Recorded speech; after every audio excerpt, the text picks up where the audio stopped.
Les gens me posent souvent la mauvaise question. Ils entrent dans mon bureau à Omaha, s'assoient en face de moi et me demandent. Warren, dans quoi devrais-je investir? Mais c'est la mauvaise question. La véritable question n'est pas dans quoi investir, mais quoi acheter. Ces deux formulations semblent proches, pourtant elles représentent deux visions totalement différentes. La plupart des gens passent leur vie à acheter. Chaque jour, ils achètent un café, une voiture, une maison, des vacances, des vêtements, des appareils électroniques, des abonnements ou encore des expériences. Ils dépensent tout ce qu'ils gagnent, puis empruntent davantage pour continuer à consommer. Et un jour, ils lèvent les yeux vers le calendrier et réalisent qu'ils ont 55 ans. Ils règlent toujours leur réveil à 6 heures du matin, continuent d'obéir à un patron, vivent dans la peur de perdre leur emploi et restent à un seul salaire de la catastrophe financière. Après toutes ces années à acheter, pourquoi ne sont-ils toujours pas libres? Parce qu'ils ont acheté les mauvaises choses. Ils ont acheté du plaisir, mais pas la liberté. Ils ont acheté du confort, mais pas l'indépendance. Ils ont dépensé leur argent dans des biens qui leur donnaient l'impression d'être riches pendant quelques instants, tandis que l'horloge de leur vie professionnelle continuait inexorablement de tourner. Aujourd'hui, je veux vous parler d'une autre manière d'acheter. Je veux vous présenter les 3 acquisitions essentielles que vous devez réaliser si vous souhaitez un jour cesser d'échanger votre temps contre le salaire de quelqu'un d'autre. Ce ne sont pas des produits de luxe. Ils ne sont pas forcément coûteux au sens traditionnel du terme. En réalité, la plus importante de ces 3 acquisitions demande très peu d'argent pour commencer. Pourtant, la plupart des gens n'en entendent jamais parler. Pourquoi? Parce que le système ne vous encourage pas à acheter ces choses-là. Il préfère que vous achetiez tout le reste, ce qui vous maintient dépendant, ce qui vous oblige à attendre le prochain salaire, puis le suivant. Ce n'est pas un complot, ni une organisation secrète qui manipule le monde dans l'ombre. C'est simplement une question de mathématiques et d'économie. L'économie fonctionne grâce à votre travail. Elle repose sur le fait que vous vous levez chaque matin pour consacrer les meilleures heures de votre journée à bâtir quelque chose qui ne vous appartient pas. Et tant que vous continuerez à acheter les mauvaises choses, vous continuerez à revenir travailler chaque jour. Aujourd'hui, nous allons changer cette façon de penser. Nous allons parler de la véritable mécanique de la liberté financière. Nous allons comprendre ce que signifie réellement acheter du temps plutôt que des objets. Ensuite, je vais vous révéler les 3 catégories d'achats qui font toute la différence entre les personnes véritablement riches et celles qui donnent seulement l'apparence de l'être. Soyez attentifs. Cette heure pourrait bien être la leçon d'éducation financière la plus importante que vous recevrez de votre vie. Pour commencer, laissez-moi vous présenter un concept que j'appelle le paradoxe de l'achat. La plupart des gens pensent que lorsqu'ils dépensent de l'argent, ils reçoivent simplement quelque chose en échange. Vous dépensez $10 et vous obtenez un repas. Vous dépensez $50 000 et vous obtenez une voiture. Vous dépensez $300 000 et vous obtenez une maison. L'argent sort, l'objet entre. Cela semble logique. Mais cette vision est incomplète, et même dangereuse. Car elle ignore la dimension invisible de chaque achat. Chaque fois que vous dépensez de l'argent, vous n'échangez pas seulement des billets contre un objet. Vous échangez une partie de votre vie. Réfléchissez-y un instant. L'argent n'est pas une notion abstraite. L'argent est du temps cristallisé. Lorsque vous recevez un salaire, que vous paie-t-on réellement? On vous rémunère pour les heures de votre existence que vous avez consacrées à votre employeur. Une carrière, c'est des décennies de votre vie, 40 heures par semaine, 50 semaines par an. Un salaire n'est donc pas simplement une somme d'argent. C'est du temps. Des années que vous ne récupérerez jamais. Ainsi, lorsque vous dépensez cet argent, vous ne dépensez pas uniquement des dollars, vous dépensez les morceaux de votre vie qu'ils représentent. Prenons un exemple. Vous achetez une voiture à $30 000. S'il vous faut une année entière de travail pour gagner cette somme, alors vous venez d'échanger une année de votre vie contre un véhicule qui perdra de sa valeur dès l'année suivante. La voiture ne vaudra peut-être plus que $20 000. Mais cette année de votre existence, elle, est perdue à jamais. Voilà le véritable coût d'un mauvais achat. Ce ne sont pas les dollars. Ce sont les années. À partir du moment où vous comprenez cela, votre manière de consommer change complètement. Vous cessez de demander « Puis-je me le permettre ?» Et vous commencez à vous demander « Est-ce que cela vaut réellement une partie de ma vie ? Cet objet mérite-t-il 3 mois de travail ? 6 mois ? 5 années de ma vie ? » La plupart du temps, lorsque vous posez la vraie question, la réponse change radicalement. Un sac de luxe à $2000 vaut-il réellement un mois entier de votre vie ? Cette habitude de dépenser $300 chaque mois au restaurant vaut-elle 3 jours de votre existence, tous les mois, des journées que vous ne récupérez jamais ? La majorité des gens ne font jamais ce calcul. C'est pourquoi ils dépensent sans réfléchir. Ils échangent leur vie contre des choses qui ne leur rendent jamais ce temps. Mais c'est précisément ici que le paradoxe devient fascinant. Il existe une catégorie d'achats qui produit exactement l'effet inverse. Certains achats ne consomment pas votre temps. Ils vous le rendent. Vous pouvez investir votre argent dans des actifs qui travaillent pour vous, qui génèrent des revenus pendant que vous dormez et qui remplacent progressivement, puis rapidement, le salaire que vous devez aujourd'hui gagner en allant travailler chaque matin. C'est le secret que les personnes riches comprennent, alors que celles qui peinent financièrement ignorent. Les riches n'achètent pas des choses qui leur prennent du temps. Ils achètent des choses qui multiplient leur temps. Ils acquièrent leur liberté, étape après étape. Et c'est exactement ce que je vais vous apprendre. Avant d'aborder ces 3 acquisitions, il est indispensable de comprendre le véritable mécanisme de la liberté financière. La plupart des gens s'en font une image totalement erronée. Quand on parle de liberté financière, beaucoup imaginent une montagne d'argent suffisante pour vivre sans jamais travailler de nouveau. Ils visualisent des millions placés sur un compte bancaire dans lequel ils puissent progressivement jusqu'à la fin de leur vie. C'est l'ancien modèle. Le modèle de la retraite. Son principal défaut est qu'il exige un capital immense ainsi que des décennies de sacrifices. Et lorsque vous atteignez enfin cet objectif, si vous y parvenez, votre jeunesse est déjà derrière vous. Vous avez échangé vos plus belles années contre votre liberté. Et lorsque cette liberté arrive enfin, vous n'avez plus toujours l'énergie d'en profiter pleinement. Ce n'est pas de cette liberté-là dont je parle. La véritable liberté financière ne demande pas une fortune gigantesque.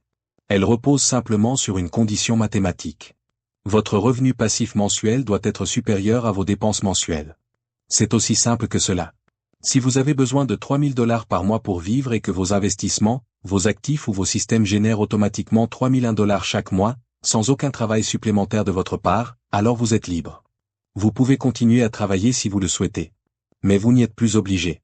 Et au moment où le travail devient un choix plutôt qu'une nécessité, tout change. Votre relation avec votre employeur change. Votre rapport au temps change. Votre rapport à la peur disparaît. Vous allez au travail selon vos propres conditions. Vous choisissez les projets qui vous passionnent, et non ceux qui servent uniquement à payer vos factures. Car vos factures sont déjà couvertes par des systèmes qui fonctionnent sans votre intervention. Voilà le véritable objectif. Pas posséder 1 milliard de $. Pas acheter un yacht.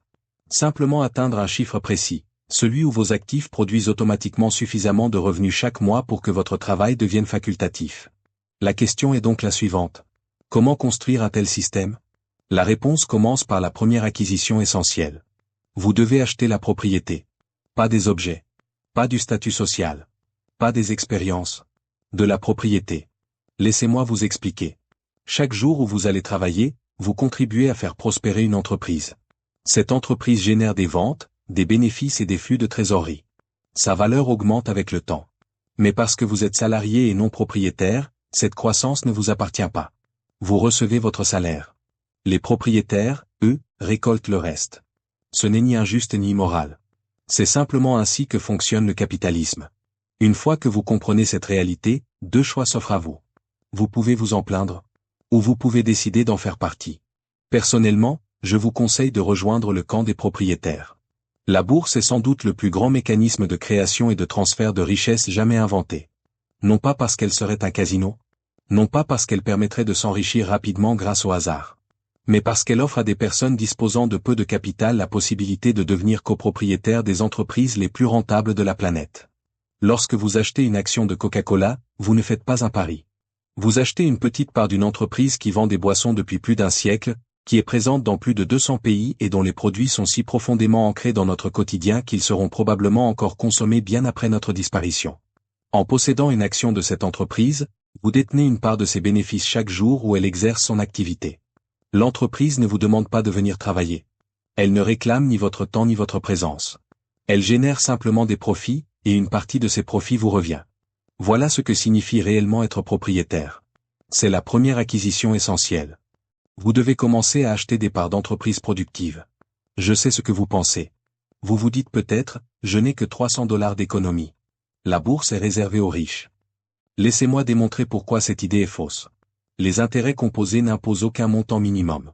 Ils ne font aucune différence entre un investissement de 3 cents $ et un investissement de 300 millions.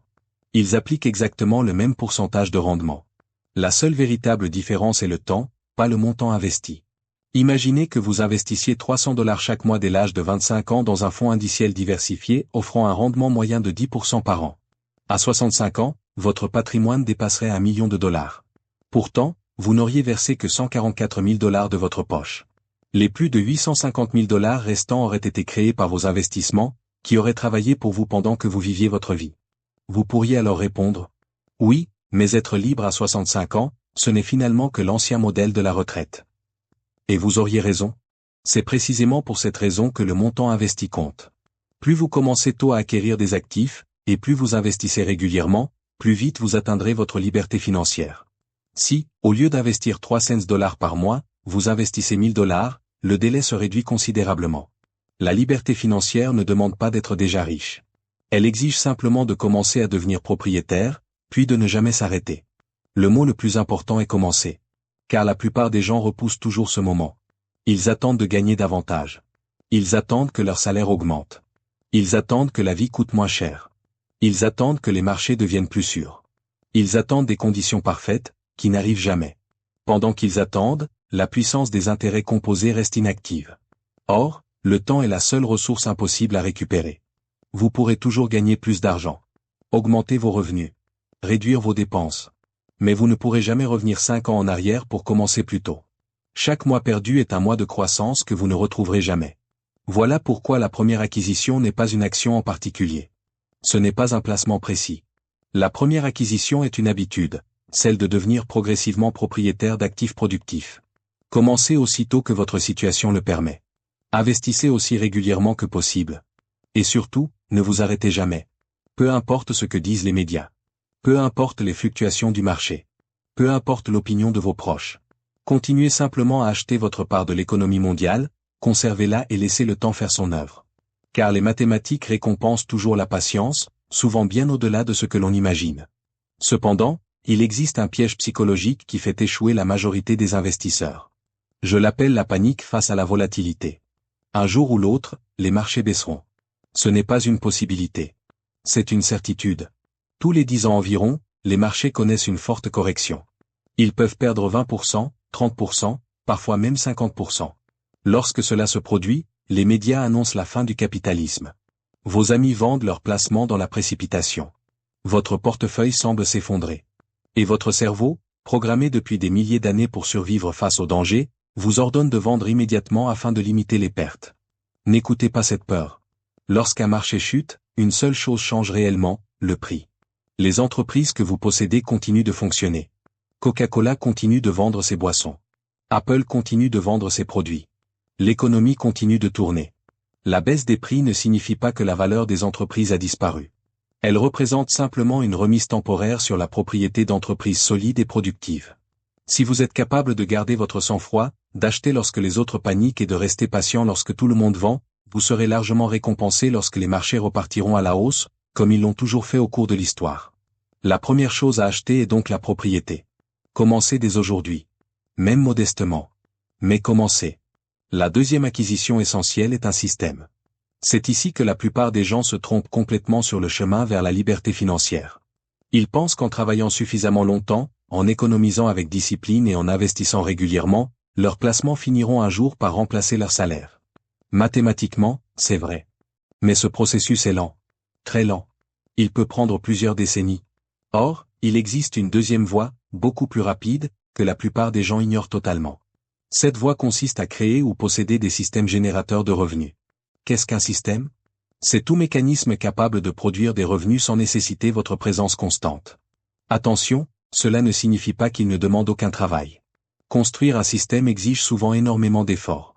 La différence est que cet effort est concentré au début. Vous travaillez intensément une seule fois pour créer le système. Puis, une fois celui-ci en place, il continue de fonctionner et de produire des revenus, que vous soyez en train de travailler ou non. Prenons quelques exemples. Une entreprise dont vous êtes propriétaire mais qui est gérée par une équipe constitue un système. Un logiciel capable de résoudre un problème et vendu des milliers de fois est un système.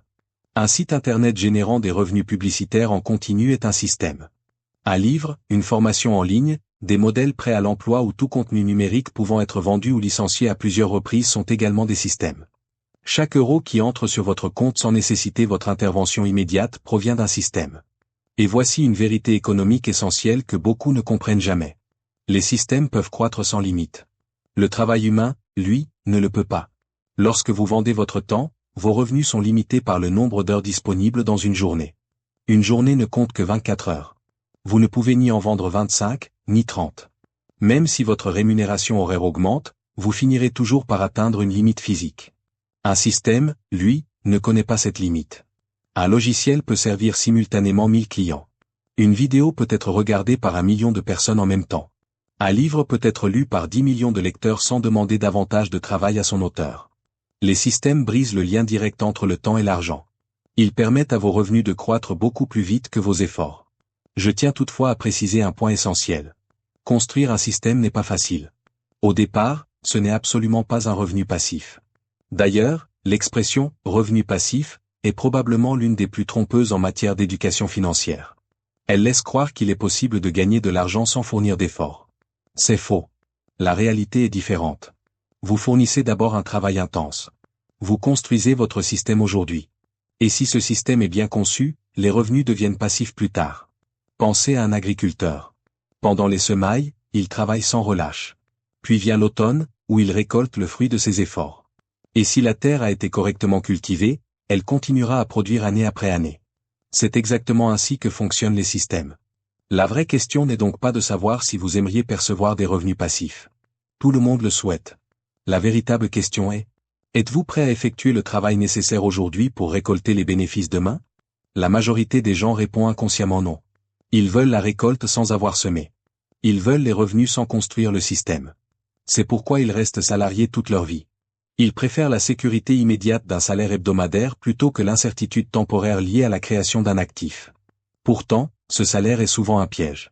Il procure du confort. Mais il reste une cage. La deuxième chose que vous devez acheter, davantage avec votre temps qu'avec votre argent, est donc un système capable de générer des revenus indépendamment de votre présence. Commencez petit. C'est même préférable. Au début, votre objectif n'est pas de remplacer immédiatement votre salaire. Votre objectif est de prouver que ce modèle fonctionne en construisant quelque chose qui peut produire de la valeur même lorsque vous ne travaillez plus directement dessus.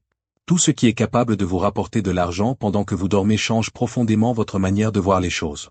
Le jour où vous gagnez votre tout premier euro de revenu passif, quelque chose se produit dans votre esprit. Ce qui paraissait impossible devient soudain réel.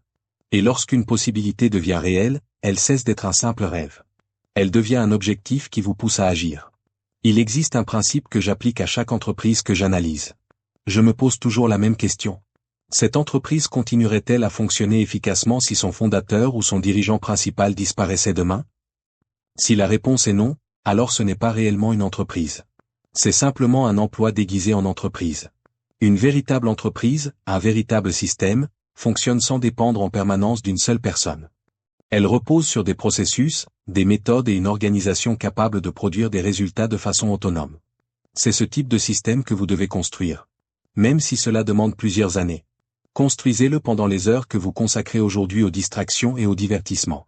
Construisez-le tout en conservant votre emploi actuel. Travaillez dessus le samedi matin, le dimanche après-midi ou chaque fois que vous disposez d'un moment libre.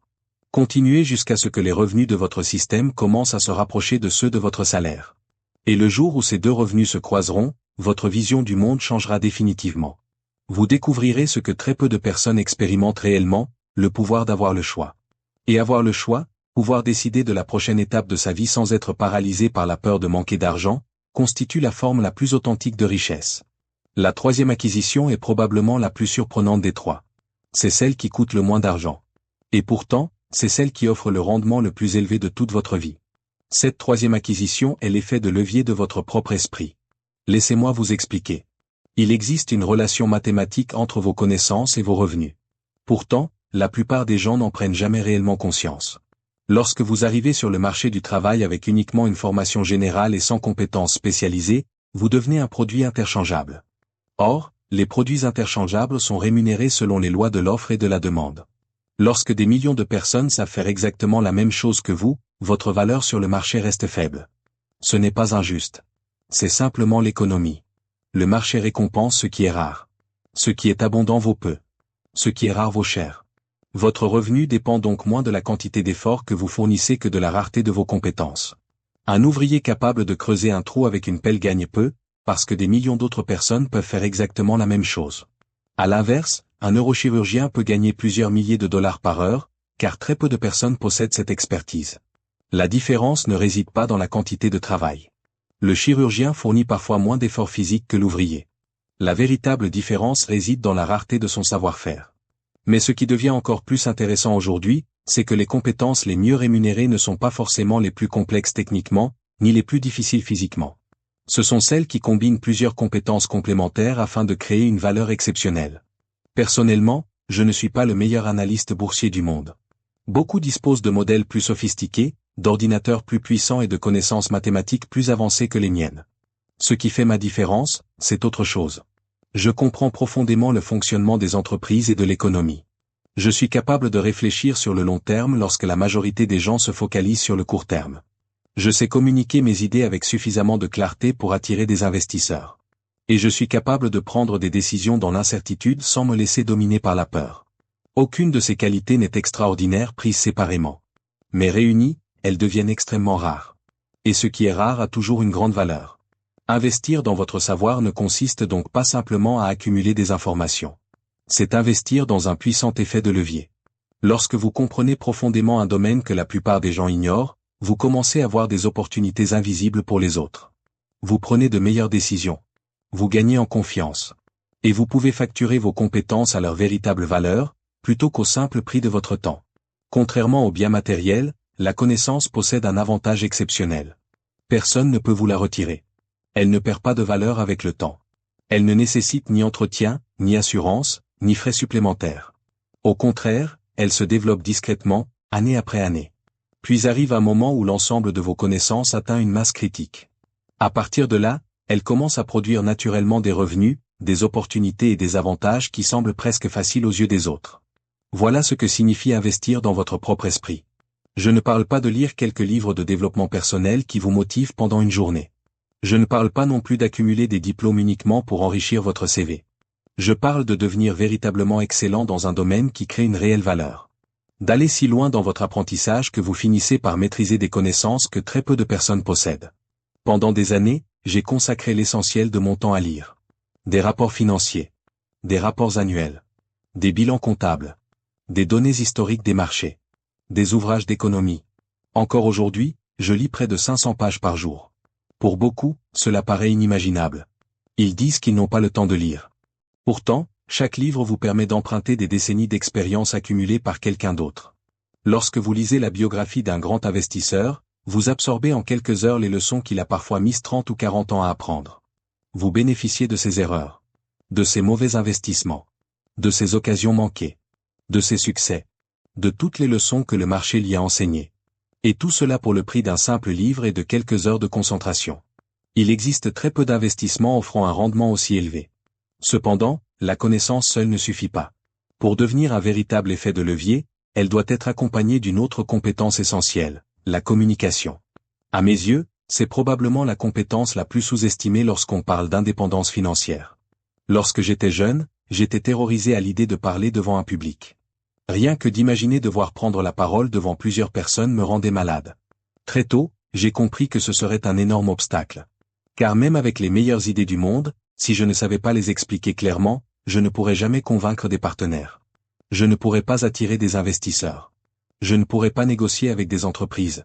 Je ne pourrais pas construire les relations de confiance qui deviennent, au fil des années, un formidable réseau d'opportunités. J'ai donc décidé de suivre une formation en prise de parole en public. Puis j'ai pratiqué encore et encore jusqu'à ce que cette compétence devienne naturelle. Et aujourd'hui, je peux l'affirmer sans hésiter. Cet investissement dans ma capacité à communiquer m'a rapporté davantage que n'importe quelle action achetée ou entreprise acquise.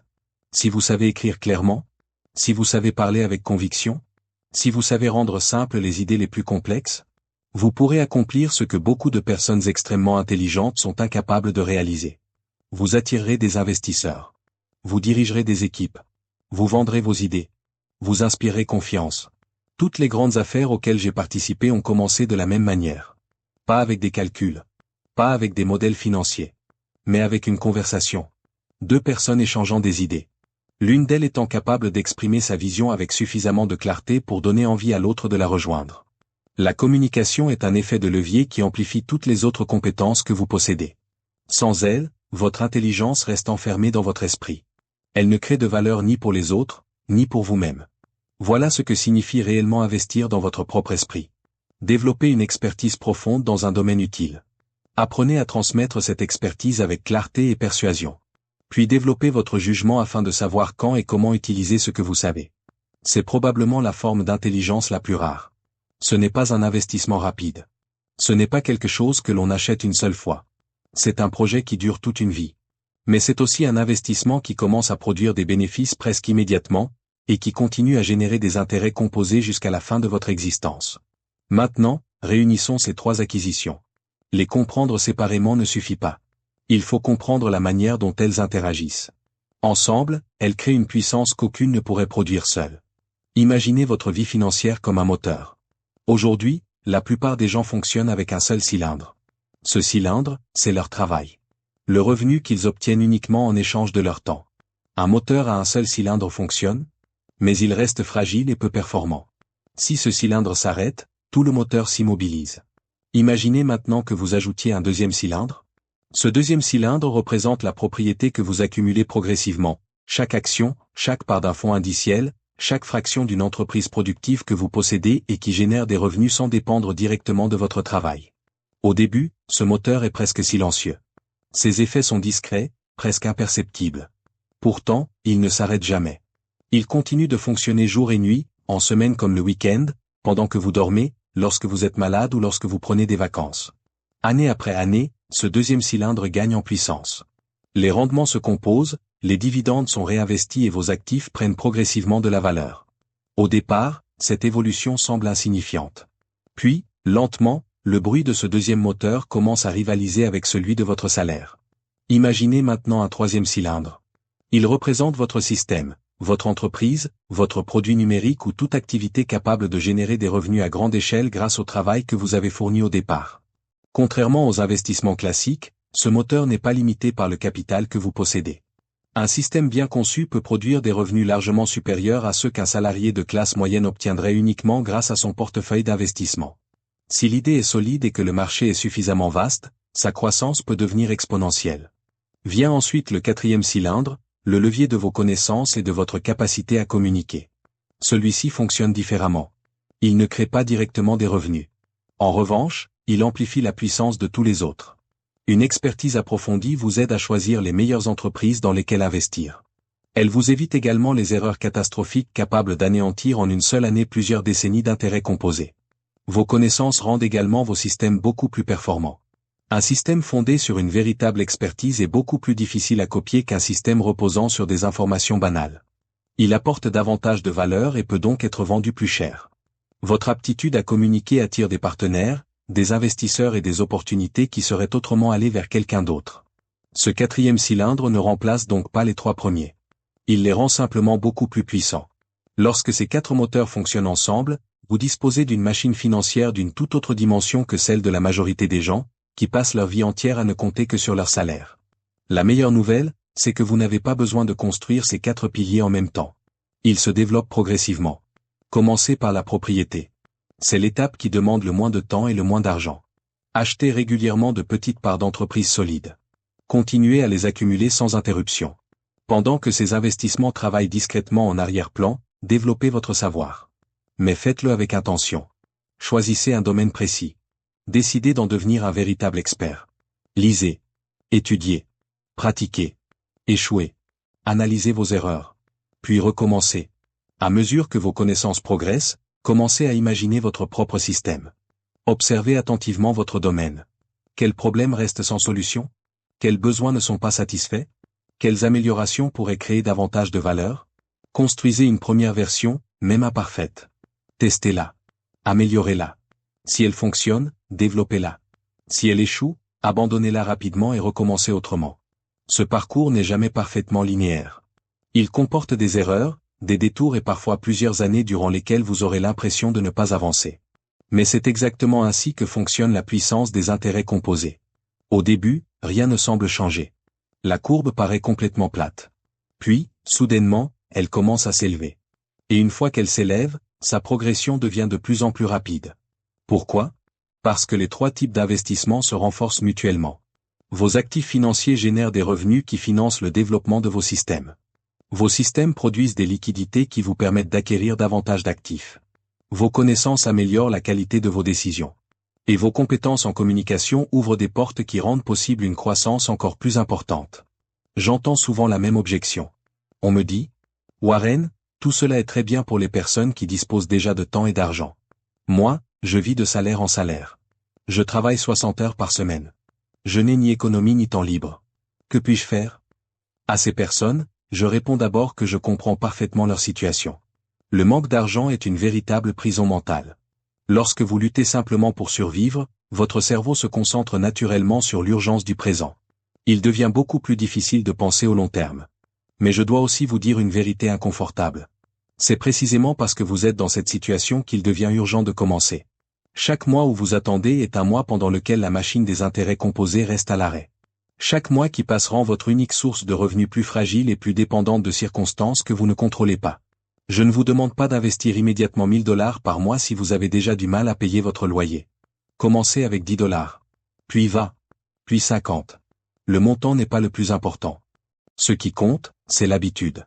La décision de faire de votre avenir une priorité. Concernant les connaissances, les barrières financières sont presque inexistantes. Les livres coûtent peu. Les bibliothèques sont gratuites. Internet met à votre disposition une quantité immense d'informations. Le 4e cylindre ne demande presque pas d'argent. Il exige seulement votre temps et votre attention. Si aujourd'hui vous passez chaque soir plusieurs heures devant la télévision ou à faire défiler les réseaux sociaux, alors vous possédez déjà cette ressource. Il vous suffit de choisir de l'utiliser différemment. Je ne prétends pas que ce soit facile. Repousser une récompense immédiate au profit d'un bénéfice futur est l'un des exercices les plus difficiles pour l'être humain. Tout notre environnement est conçu pour nous maintenir dans le confort, la distraction et la consommation instantanée. Résister à cette logique demande de la discipline. Mais surtout, cela exige une vision claire de la vie que vous souhaitez réellement construire. Alors, avant de terminer cette réflexion, je voudrais vous poser une question. Que signifie réellement, pour vous, être libre? Je ne parle pas d'arrêter toute activité. Je ne connais personne qui rêve sincèrement de ne plus jamais rien faire. Je parle de la liberté de ne plus être obligé de vendre son temps. De ne plus dépendre d'un réveil qui sonne à 6 heures du matin parce qu'il faut aller travailler. De ne plus vivre dans l'angoisse de perdre son emploi, de tomber malade ou de voir son secteur d'activité disparaître. Imaginez ce que cette liberté changerait dans votre vie, dans votre famille, dans votre santé, dans les projets que vous repoussez sans cesse faute de temps. Soyez précis. Ne laissez pas ce rêve rester une idée vague. Écrivez la journée idéale que vous aimeriez vivre lorsque vous serez financièrement libre. Calculez ensuite le revenu mensuel que vos investissements et vos systèmes devront produire pour rendre cette journée possible. Ce chiffre devient votre objectif.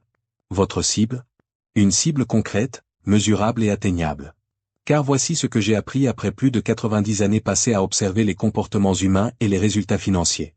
Les personnes qui atteignent réellement la liberté ne sont pas forcément celles qui gagnent le plus d'argent. Ce ne sont pas toujours les plus talentueuses, ni les mieux entourées, ni les plus chanceuses. Ce sont celles qui savent exactement ce qu'elles veulent, élaborent un plan clair pour y parvenir et refusent d'abandonner, peu importe le temps nécessaire ou le nombre d'obstacles rencontrés. Je terminerai par une image qui me revient souvent à l'esprit.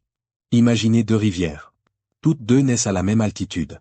Toutes 2 reçoivent exactement la même quantité de pluie. La première coule librement.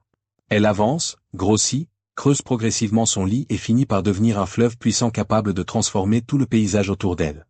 La seconde est bloquée dès sa source par un barrage. L'eau ne peut plus avancer. Elle stagne. Elle s'évapore peu à peu. La seule différence entre ces 2 rivières est simple. L'une a été autorisée à circuler. L'autre est restée prisonnière. Votre argent fonctionne exactement de la même manière. Votre temps également. Et vos connaissances aussi. Si vous enfermez toutes vos ressources dans un simple salaire qui disparaît chaque mois pour payer des dépenses sans effet sur votre avenir, elles finiront par stagner. En revanche, si vous les dirigez vers les 3 canaux dont nous avons parlé aujourd'hui, la propriété d'actifs, la création de systèmes et le développement de vos connaissances accompagnés de votre capacité à les communiquer, alors tout commence à se mettre en mouvement. D'abord lentement, puis de plus en plus rapidement, jusqu'à atteindre une puissance que vous auriez eu du mal à imaginer aujourd'hui. Le courant des intérêts composés et de la propriété d'actifs vous mènera bien plus loin que vos seuls efforts ne pourraient jamais le faire. Les systèmes que vous construisez continueront à produire des revenus, même lorsque vous cesserez de les alimenter quotidiennement. Et les connaissances que vous accumulerez vous offriront un avantage durable, qu'aucun krach boursier ni aucun changement économique ne pourra jamais complètement vous enlever. La plupart des gens passent pourtant toute leur vie active à ressembler à cette rivière tenue par un barrage. Ils vendent leur temps, heure après heure, jour après jour, au profit de quelqu'un d'autre. Puis ils s'interrogent sur les raisons pour lesquelles leur vie financière ne progresse jamais. Le véritable barrage, c'est la croyance selon laquelle votre travail est votre seul actif. C'est faux. vous possédez en réalité 3 autres formes de richesse. La première est votre capital, aussi modeste soit-il. La deuxième est le temps dont vous disposez en dehors de vos heures de travail. La troisième est votre capacité à apprendre, à créer et à construire. Investissez ces 3 ressources dans les 3 acquisitions dont nous avons parlé aujourd'hui. Achetez des actifs. Construisez des systèmes. Développez sans cesse votre savoir et votre capacité à l'utiliser. Puis continuez. Avec patience. Avec constance. Sans interruption. Ne vous laissez pas distraire par le bruit des marchés. Ne vous découragez pas parce que les débuts paraissent lents. Ne cédez pas à la pression de ceux qui ont déjà renoncé et qui pensent que cette liberté est inaccessible. Elle est possible. Ce n'est pas une question de chance. C'est une conséquence des mathématiques. Avec suffisamment de temps et une discipline constante, les résultats finissent inévitablement par apparaître. Au fond, tout se résume à 2 décisions. La première consiste à commencer. La seconde consiste à ne jamais abandonner. C'est toujours là que se joue la différence. Le reste n'est qu'une rivière qui poursuit naturellement son cours. Merci de m'avoir écouté.